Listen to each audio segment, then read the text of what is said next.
প্রিয় শিক্ষার্থী, আজকে আমি তোমাদের মাঝে একটি উপপাদ্য নিয়ে হাজির হলাম।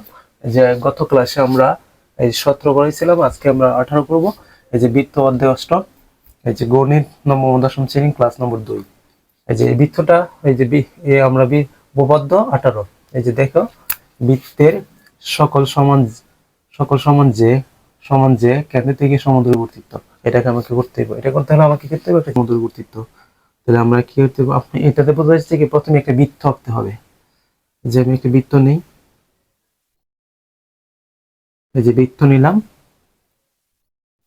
যে একটি বৃত্ত নিলাম, এই যে বৃত্ত থেকে বৃত্ত আঁকলাম আমরা। এই যে কেন্দ্র হচ্ছে কি, কেন্দ্র থেকে সমদূরবর্তীত।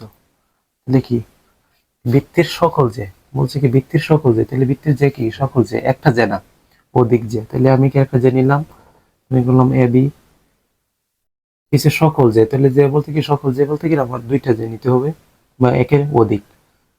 সিডি, দুইটা যে নিলাম, কেন্দ্র থেকে সমদূরবর্তীত। তাহলে কেন্দ্রে কোনটা, এটা সমদূরবর্তীত। এই যে যতটুকু যে এতটুকু আছে, এটা সমদূরবর্তীত অবস্থান। এটাকে আমি কি ও দিলাম, আমি ই ইঙ্গিত করলাম, এফ ইঙ্গিত করলাম, চিহ্নিত করলাম। এটা কি আঁকা যায়? সম্ভব না। এটাকে আমাকে আগাইতে হলে কি অঙ্কন অঙ্কন ধাপ যেতে হবে। অঙ্কন, এই যে অঙ্কন আমার কাজ করতে হবে কি, এ ও যোগ করি আর সি ও যোগ করি। পুরোর মতো এ ও এবং কি সি ও যোগ করি, আমাকে প্রমাণ করতে বলছে কি বৃত্তের সকল সমান যে, বৃত্তের সকল সমান যে, এই যে দুইটা যে, যে কেন্দ্র থেকে সমদূরবর্তীত। কেন্দ্র থেকে কোথায়, তাহলে ও ও এফ ও সি এই দুইটা সমান। আমাকে প্রমাণ করতে বলবে কি, যে ও এফ সমান সমান ও ই, এটাকে আমাকে প্রমাণ করতে বলছি। ও এফ সমান সমান ও ই প্রমাণ করতে বলছিল। তাহলে আমাকে এটা ফোকাস করতে হবে। তাহলে আমি প্রমাণে যাই। দেখুন,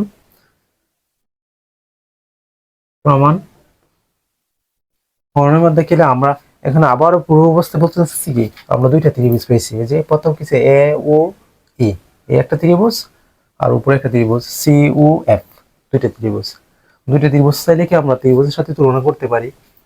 যে দেখো, ত্রিভুজ আমরা প্রথম লিখতে পারি কি, এই যতটুকু ত্রিভুজ এ ও ই, এ ও ই একটা ত্রিভুজ, এবং আরেকটা ত্রিভুজ কি উপরে একটা ত্রিভুজ আছে।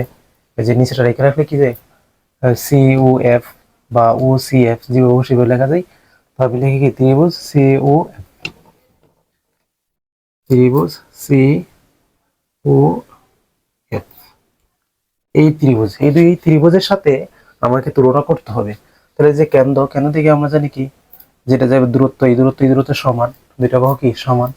লিখতে পারি কি আগের মতো, এ ও সমান সমান সি ও, আরেকটা এই বাহুটা সমান কি এই দুইটার, এই ত্রিভুজের আর ওই ত্রিভুজের কি দুইটা বাহু সমান। তাহলে আমরা লিখতে পারি যখন ই একটা মধ্যবিন্দু, তাহলে এই বাহু আর এই বাহু সমান, এই ত্রিভুজের এই বাহু ওই ত্রিভুজের এই বাহু সমান। তাহলে আমি লিখতে পারি কি, নিচে ত্রিভুজ লিখি ই এ সমান, উপরে ত্রিভুজ লিখি সি এফ, সমান। এখন আমাকে বলছে কি এটা প্রমাণ, এটা লিখতে পারি, কিন্তু আমরা এটা লিখবো না। এর জন্য প্রমাণ করতে বলছে, আমরা অন্য কোনো কিছু লিখি কি। তাহলে আমরা লিখতে পারি কি, ত্রিভুজ সবগুলো বাহু যখন সমান হয়, ত্রিভুজটা সবসময়।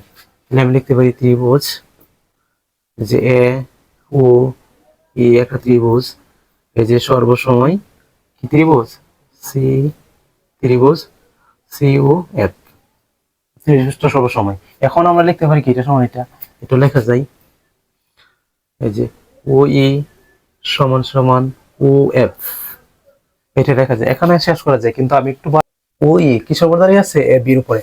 এটি আপনি লিখতে পারি ও ও ই লম্ব কিসের উপরে দাঁড়িয়ে আছে, এ বি, এ বি। এবং আবার একটা কি লেখা যায়, এবং লেখা যায় ওদি। এখানে আমরা দেখেছি কি, এই যে ও এফ কিসের উপর দাঁড়িয়ে আছে, সিডি, সিডি উপর লম্ব। তাহলে আমি লিখতে পারি কি ও এফ লম্ব সিডি। যখন লম্ব পথ হচ্ছে কি, তাহলে আমরা কি অবশ্যই এটা লিখতে পারি, এটা এটা সমান এটা প্রমাণ, এখন হয়ে গেছে। তাহলে এইভাবে লেখা যায় ও এফ সমান সমান ও ই প্রমাণিত, প্রমাণিত। এই তো হয়ে গেছে।